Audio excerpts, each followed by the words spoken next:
Se dice que si al morir tienes alguna cuenta pendiente, tu alma no descansa.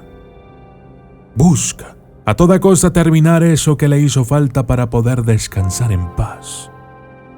No logra pasar el umbral y se queda vagando en el mundo espiritual buscando cumplir su objetivo.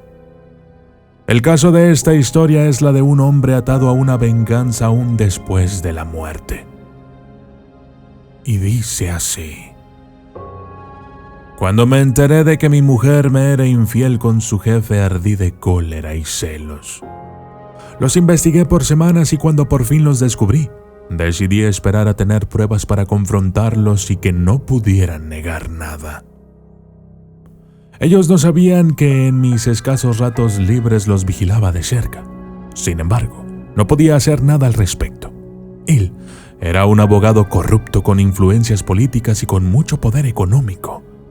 Y yo un simple, pobre, y como un hombre que luchaba para sacar adelante a su familia.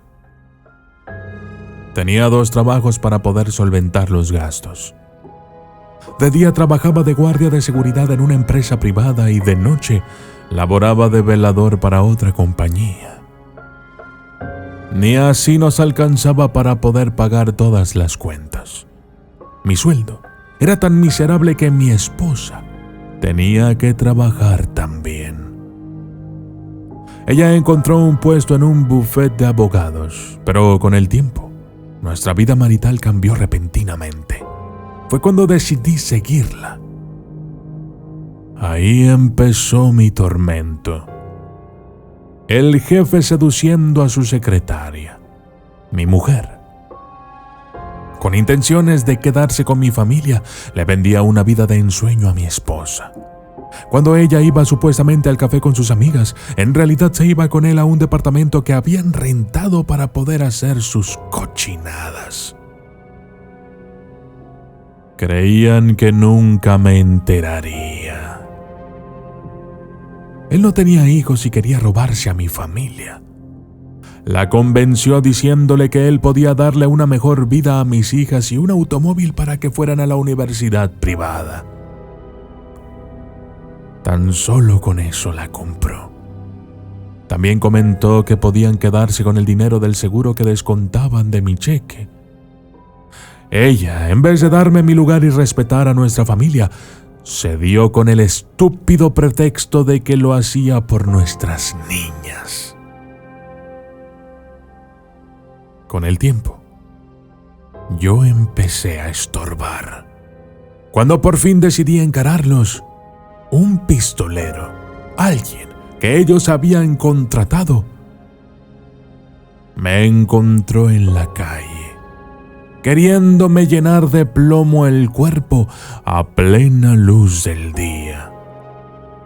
Sí, ellos habían planeado mi muerte haciéndola ver como un ajuste de cuentas entre mafiosos. Él pagó para que cortaran mi existencia y de la misma manera puso a las autoridades de su lado.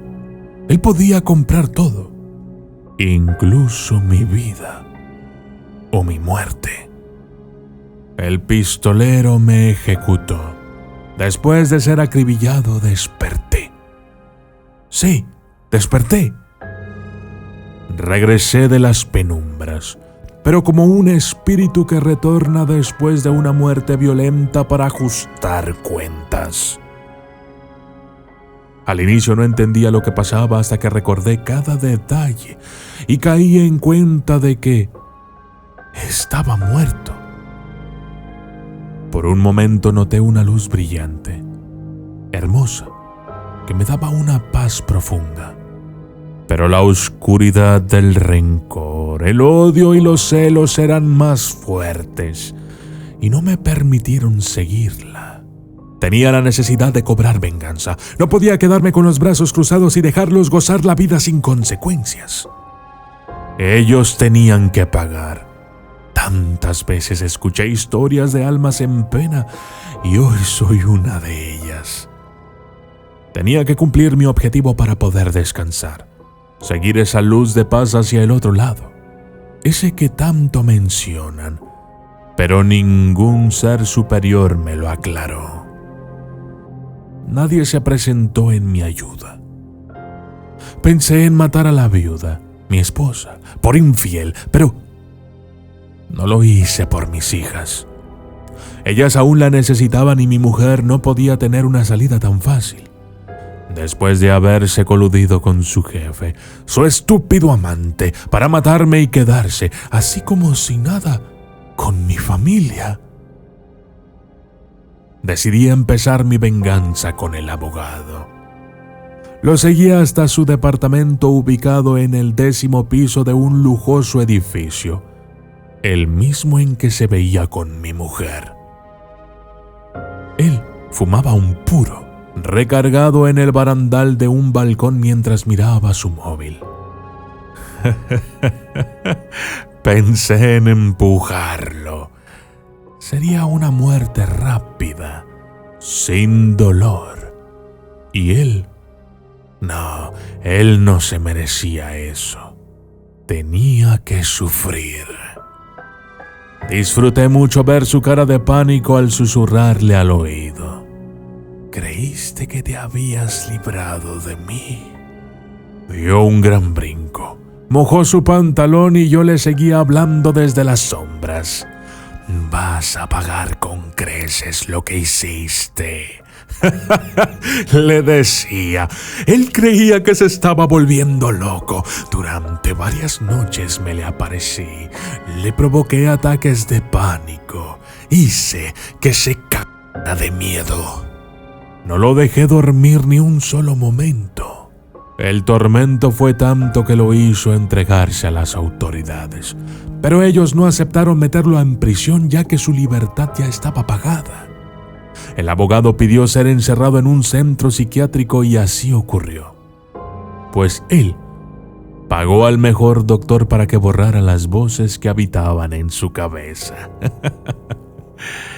En aquel lugar lo torturé durante días. Él me rogó que lo dejara en paz. Intentó suicidarse varias veces, pero yo lo evitaba. Obviamente quería hacerlo sufrir más. No se iba a librar tan fácil. No era suficiente. Por favor, déjame morir ya, me suplicaba por las madrugadas. Sé quién eres y te pido perdón. Lo repetía tantas veces. Nunca le respondía yo constantemente. Ya cállate, gritaba. Jamás le respondí. Acosarlo me parecía algo tan divertido. Sal de mi cabeza, acaba conmigo de una vez, decía el iluso. Y nuevamente yo le respondía: nunca. Ya, gritaba. ¿Cómo podrás pagar por mi silencio? Le dije al oído y luego eché una carcajada. Tuvo un derrame cerebral por estrés y desesperación. Quedó mudo, en estado vegetativo, pagando por sus delitos. Pagando, como siempre lo hacía. A mi mujer no la maté. Pero desde ahora, créanme, no vivirá tranquila. De vez en cuando huele mi perfume, me siente, sabe que estoy con ella y que no me iré. En las mañanas, como siempre, mi taza con café estaba en la mesa al lado del periódico, para que me recuerde siempre. Yo solía leer las noticias en el diario antes de irme a trabajar. Hoy le recuerdo que ella me mató. En las noches, cuando ya está a punto de dormir, le paso mi fría mano por el brazo.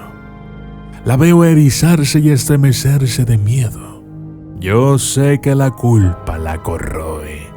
No la dejo dormir 10 minutos seguidos porque la hago recordar que, a pesar de haber muerto, seguimos ocupando la misma cama.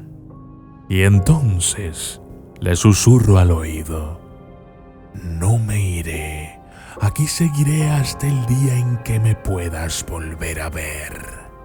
Al final, todos terminamos pagando. Ellos por matarme y yo porque nunca podré perdonarlos. Y yo soy el documentalista. Y esto fue Karma Postmortem.